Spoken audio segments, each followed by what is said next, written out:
Happy Sabbath. Good morning. Good morning. So, thank you, the three sisters, for the nice song this morning. So, our promotion this morning, I'm going to talk about evangelism as commanded. So, the title of the short message is Exemplary Life is True Evangelism. Exemplary life is the true evangelism. So, if you have your Bibles with you, kindly open it in Titus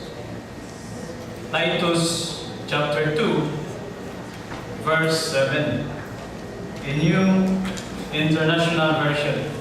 According to Paul, in everything set them an example by doing what is good in your teaching. Show integrity, seriousness, and soundness of speech that cannot be condemned, so that those who oppose you may be ashamed, because they have nothing bad to say about us. So, we all know that all of us natay capacity nga mo evangelize mga kaigsunan. We have all the talents, no? The resources, and the time. That's why I'm reminding, or the Bible is reminding us that we need to set an example. It is often said that Christianity is not just an adherence to a set of beliefs. It is also a way of life, a lifestyle. After all, what we believe will ultimately impact the choices we make and the kind of lives we live. It is also true that those who claim to be Christians are keenly observed by others who are looking to see whether their lives match their professed beliefs. Even if we don't intend it, those who watch us do learn from us. This is true, brothers and sisters. So, the important question is not, are we influencing other people and passing things on to them? But rather, how are we influencing other people and what are we passing to them?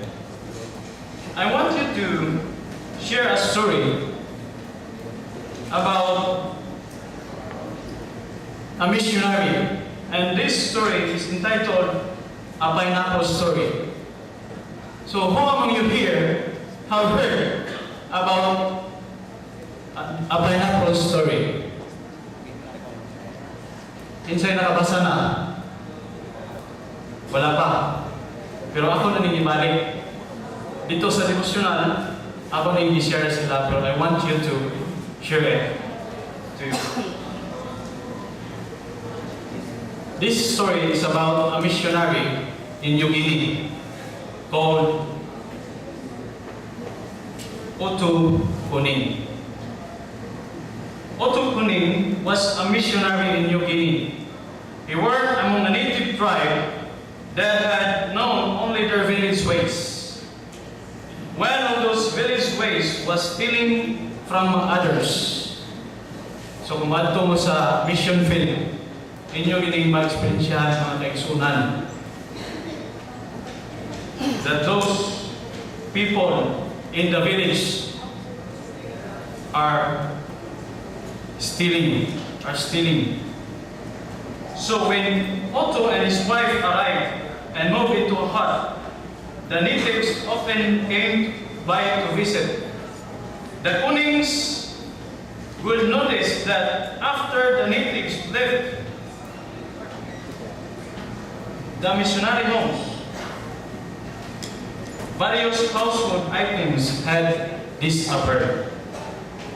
They saw these items again when they went to preach in the native village. The only fruit could grow on the island was pineapples. So Otto loved pineapples, and he took pride in the pineapples he was able to grow.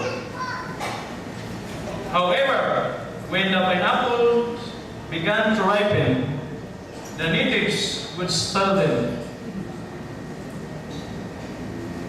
Otto could never keep a ripe pineapple for himself. This was a frustration, and he became angry with the natives. All during the 7-year period in which this took place, Otto preached the gospel to those natives, but never had a conversion. Imagine, 7 years in the field, in the missionary field, pero wala ko yung na-convert bisag-isa. The more the natives spoke, the angrier Otto became. Finally, one day, Otto had a German Shepherd dog flown in from another missionary to protect his pineapple garden after other frustrated efforts failed. So, wag yun nipikto ang iyang pagka-missionary. This only further alienated the natives from him. Otto took a furlough to the United States and attended conference on personal rights. At this conference, he discovered that he was frustrated over his situation because he had taken personal ownership of his pineapple garden.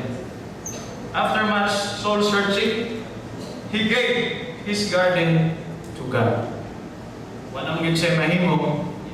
So kung sige siya kasuko, ang mga tao dito sa New Guinea, di man mo siya, kay suko naman kay siya.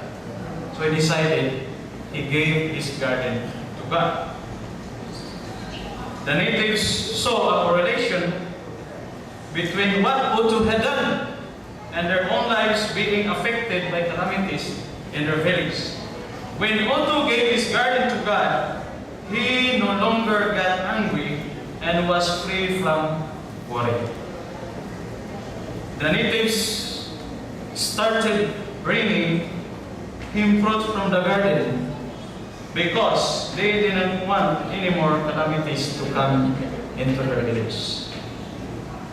The light came on one day when a native said to Otto, "You must, or you are becoming a Christian."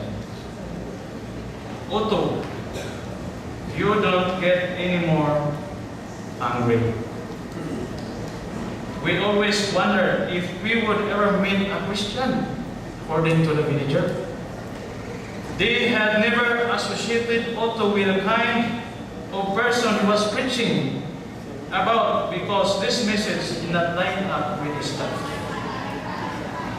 Otto was broken in spirit when he realized he had been such a failure. At the end of 7 years, he witnessed his first conversion, and many began coming to Christ once he fully gave his garden to God. The fruit grew so abundant that Otto began exporting it and growing other types of fruit, such as bananas. His village became the most evangelized in the whole region. Yet for 7 years, he had no one convert. Otto realized something each of us must realize. So all of us are missionaries. We need to set an example to other people. So according to the writings of Sister White in Testimonies for the Church, Volume 2, page 133, says, "Every act of life affects others for good or evil. Our influence is tending upward or downward it is felt, acted upon, and to a greater or less degree reproduced by others. If by example, we aid others in the development of good principles, we give them power to do good. In their turn, they exert the same beneficial influence upon others, and thus, hundreds and thousands are affected by our unconscious influence. If we, by acts, strengthen or force into activity the evil powers possessed by those around us, we share their sin, and we have to render an account for the good we might have done them, and it did not do, because we made not God our strength or guide our counselor. So let us remember, exemplary life is a true evangelism. God bless and happy Sabbath.